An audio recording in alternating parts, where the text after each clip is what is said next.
5 tourists died on Europe's highest mountain, some freezing to death, as the peak was swept by freak winter-like conditions.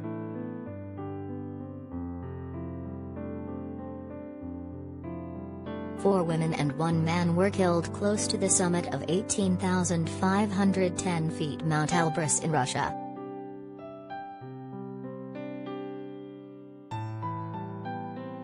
Another 18 tourists, amateur climbers, and guides were led off the snow-covered mountain in extreme blizzard conditions, some suffering frostbite and broken bones.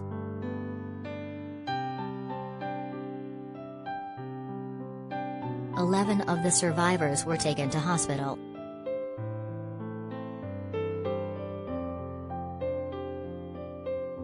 Dramatic footage and pictures showed the overnight rescue, which finished at 3 a.m. today.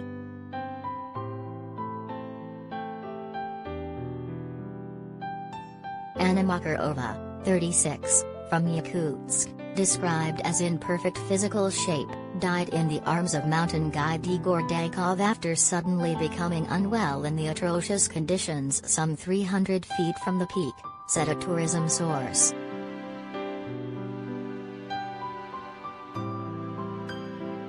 This was the moment when really strong wind rose, and the air pressure plummeted.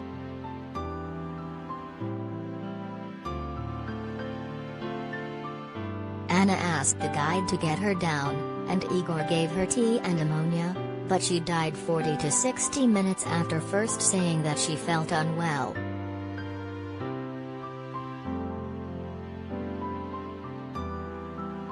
She died in his arms.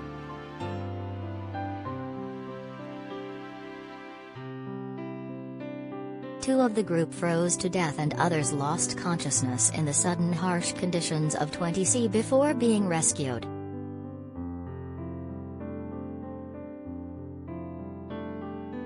The sudden bad weather had not been foreseen when the 23 climbers set out to conquer the peak in the Caucasus on a late summer ascent, said reports.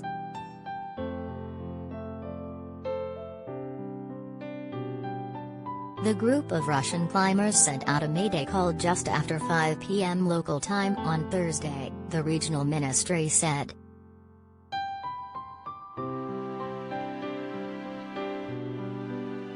One member of the group broke his leg as he was being brought down, Denis Alamov, who organized guides for the climb, told TASS news agency.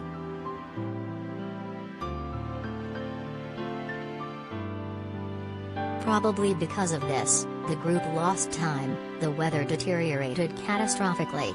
They decided to split the group into 3 parts, those going faster and those going slower, he told TASS.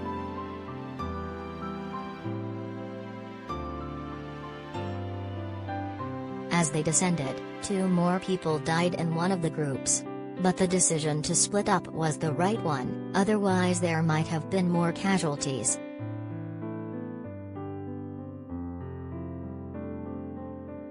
The Russian tourists who died were named as Vyacheslav Borisov, 39, Yelena Nestarova, 32, Anastasia Vigulina, 40, and Irina Galkuk, 32.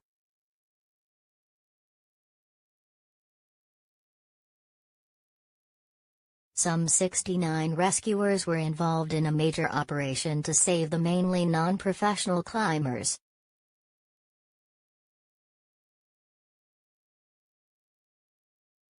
The company which organized the climb said there were 4 professional guides with the group.